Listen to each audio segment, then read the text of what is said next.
Olá, seja bem-vindo a mais um encontro com a palavra. Nós estamos estudando a impressionante cena do jardim em João 18, quando os soldados e os judeus foram prender Jesus. É bom lembrar você que nós estamos estudando o Evangelho de João, versículo por versículo, e agora estamos estudando João, capítulo 18. Quando eles se aproximaram, Jesus se adiantou e perguntou: "A quem vocês estão procurando?" E eles responderam: "A Jesus de Nazaré." E o Senhor respondeu: "Sou eu." Ao dizer isto, conforme comentamos, manifestou-se a deidade de Jesus. Jesus era totalmente Deus e totalmente homem. Portanto, neste primeiro parágrafo do capítulo 18 de João, ele é Jesus de Nazaré. Esse é o seu lado humano. A cidade de Nazaré não era um lugar muito bom para se morar naquela época. Mas quando Jesus disse, "Sou eu", eles caíram ao chão, demonstrando que ele não era apenas totalmente homem de um lugarzinho chamado Nazaré, mas também totalmente de Deus. Então, novamente, lhes perguntou: "A quem procuram?" E eles disseram: "A Jesus de Nazaré." Jesus respondeu: "Já lhes disse que sou eu. Se vocês estão me procurando, deixem ir embora estes homens." E João acrescentou um comentário: "Isso aconteceu para que se cumprissem as palavras que ele disse. Não perdi nenhum dos que me deste." Jesus disse isso no capítulo 6 de João, versículo 39, e também em sua oração sacerdotal. Nenhum deles se perdeu, a não ser aquele que estava destinado à perdição, para que se cumprisse a Escritura. Neste momento, aconteceu um incidente muito interessante envolvendo Pedro. Simão Pedro, que trazia uma espada, tirou-a e feriu o servo do sumo sacerdote, decepando-lhe a orelha direita. O nome daquele servo era Malco. João não foi o único a relatar este acontecimento, mas foi o único que citou o nome do servo que teve sua orelha cortada por Pedro. Essa espada poderia ser uma faca longa ou uma espada curta. Fico pensando o que Pedro estaria fazendo com uma espada. Há muito que dizer sobre o comportamento de Pedro neste incidente. De certa forma, podemos observar que, de todos, ele foi o mais corajoso. Ele estava pronto para lutar pelo seu Senhor. Menosprezamos Pedro porque ele negou o Senhor, mas ele foi o único que andou sobre as águas. Os outros apóstolos não tiveram esta experiência. Ele não quis que o Senhor lhe lavasse os pés, talvez porque fosse o mais humilde de todos. Podemos dizer que ele foi o único a usar aquela pequena espada porque era corajoso e estava pronto para morrer pelo seu Senhor. Preste atenção na reação de Jesus à atitude de Pedro. Jesus, porém, ordenou a Pedro: "Guarde a espada. Acaso não haverei de beber o cálice que o Pai me deu?" João sempre destacou que Jesus só passou por essa experiência quando sua hora chegou, a hora determinada pelo Pai. Aquele que sempre esteve por trás de tudo, o Pai. O plano não foi frustrado com a prisão, julgamento, a crucificação. Tudo isto era parte do plano e da hora de Jesus. Foi exatamente para esta hora que Jesus veio ao mundo. João queria que tivéssemos esta perspectiva. Portanto, quem é Jesus nesse primeiro parágrafo? É óbvio, ele é o grande eu sou. Mas ele também é Jesus de Nazaré. Ele é aquele prestes a tomar o cálice que o Pai designou para ele. Esse é Jesus, o Salvador do mundo, o nosso Salvador. O que é fé nesse primeiro parágrafo? Comentamos sobre Pedro.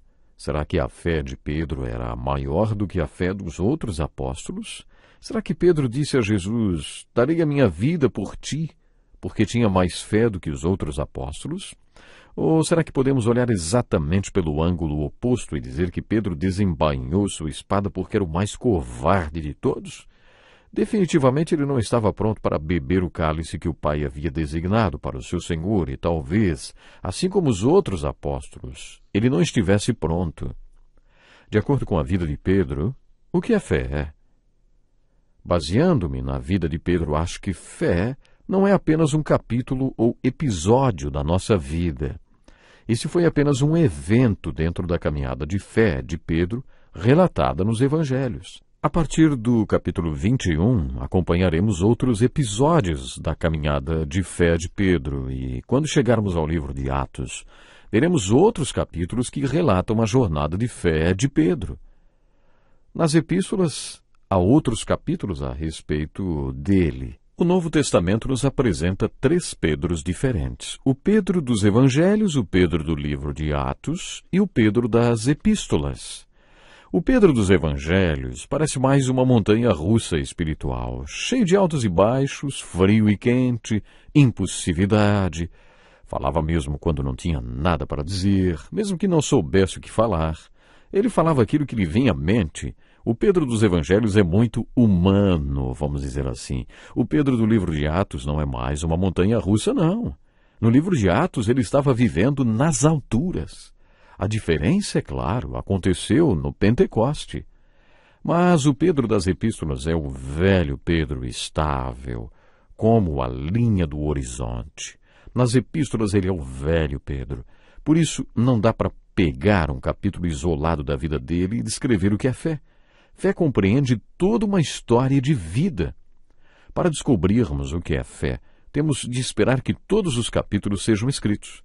E isto se aplica à minha e à sua fé, meu ouvinte. Depois, então, o que é vida? O capítulo 18 não apresenta uma resposta clara e objetiva para a pergunta o que é vida.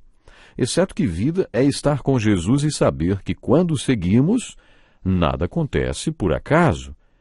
Talvez Romanos 8:28 seja o versículo mais mal compreendido e mal aplicado da Bíblia. Diz assim: sabemos que Deus age em todas as coisas para o bem daqueles que o amam, dos que foram chamados de acordo com seu propósito. Muita gente acha que esse versículo diz que tudo que nos acontece é bom. Mas refletindo um pouco sobre ele, percebemos que não é isto que ele quer dizer. Parece que não existe nada de bom em algumas coisas que nos acontecem. Mas se amamos a Deus e somos chamados de acordo com seus propósitos, então temos a confiança e a certeza que, de alguma forma, Ele vai fazer com que tudo concorra para nosso bem. O bom de Deus é melhor do que o nosso bom. Vida é a confiança nessa providência de Deus. A narrativa de João continua e o versículo 12 do capítulo 18 de João diz assim: assim o destacamento de soldados com seu comandante e os guardas dos judeus prenderam Jesus, amarraram-no e o levaram primeiramente a Anás, que era sogro de Caifás, o sumo sacerdote naquele ano. Caifás era quem tinha dito aos judeus que seria bom que um homem morresse pelo povo. Podemos destacar deste parágrafo algumas dicas sobre o que não é fé. Veremos alguns exemplos negativos do que não é fé na narrativa de João. Os soldados prenderam Jesus. Ele foi amarrado. Talvez este fosse apenas um procedimento padrão, assim como acontece com qualquer um que é preso hoje. Depois levaram-no para Anás. É curioso observar que Anás não era o sumo sacerdote. Ele tinha sido antes da conquista de Roma, e este era um posto vitalício. Mas Anás, ele era um corrupto conhecido por todos. Talvez pudéssemos dizer que hoje em dia ele fosse um Al Capone, ou um poderoso chefão da Judéia. Ele comandava um sistema corrupto. Falamos sobre esse sistema corrupto quando estudamos o capítulo 2 e a limpeza que Jesus fez no templo. Os peregrinos que vinham de todo o mundo para a comemoração dos dias santos tinham de fazer sacrifícios de animais para serem considerados purificados. Parte deste esquema era considerar qualquer animal que não fosse comprado no pátio do templo como impróprio para o sacrifício. E Anás era um dos que estavam por trás disto. Anás fez grande fortuna com a implementação desse sistema de exploração. Ou seja, todo mundo tinha que comprar um animal no pátio do templo. Caso contrário, o animal era impróprio para o sacrifício. Esse era um esquema. Ele teve 5 filhos que, em vezes alternadas, foram sumos sacerdotes. Nesta ocasião, o sumo sacerdote era o genro de Anás, mas, na verdade, Anás continuava por trás desse sistema corrupto. Dizem que, nesta época, o posto de sumo sacerdote mantinha ligações com o poder de Roma. Só o fato de colaborar com Roma já fazia do sumo sacerdote um corrupto. Por trás do sumo sacerdote, então, estava o apóstata e corrupto Anás. E por ele estar por trás de tudo, Jesus foi apresentado primeiro a ele. Este encontro com Anás não foi um julgamento, foi um inquérito informal. Mas todos sabiam que Anás era quem mandava e queria Jesus fora da jogada. A limpeza que Jesus promoveu no templo fez dele um inimigo pessoal de Anás. Talvez Anás estivesse preocupado com a sua queda nos lucros por causa de tudo que Jesus tinha feito. Sua preocupação não tinha nada a ver com questões religiosas, mas sim econômicas, com dinheiro mesmo. E Jesus estava no caminho dele. Por isso Anás se opunha de maneira tão hostil a Jesus. Antes de encerrarmos o estudo de hoje, eu quero esclarecer que Jesus deveria passar por 2 julgamentos e nós falaremos sobre eles. Ele teve que passar pelo julgamento dos judeus, ou o julgamento religioso, liderado pelos fariseus, pelos saduceus e pelos sacerdotes, que queriam condenar e crucificar Jesus. Mas eles não tinham autoridade para sentenciar ninguém à morte, e por isso foi necessário um outro julgamento feito por Roma. Por causa da ocupação romana, apenas os romanos tinham autoridade para sentenciar alguém à morte. Por isso tinha de haver primeiro um julgamento religioso, no qual os líderes religiosos decidiam se a pessoa deveria ou não ser sentenciada à morte. Depois, Jesus foi levado às autoridades romanas para passar por um julgamento romano.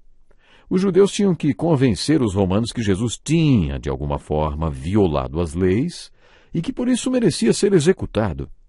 Por isso Jesus foi julgado por Pilatos, que representava Roma. Assim, chegamos à narrativa dos capítulos 19 e 20, buscando respostas para a pergunta quem é Jesus. João não nos deixa esquecer e sempre nos lembra quem é Jesus em cada passagem do seu evangelho.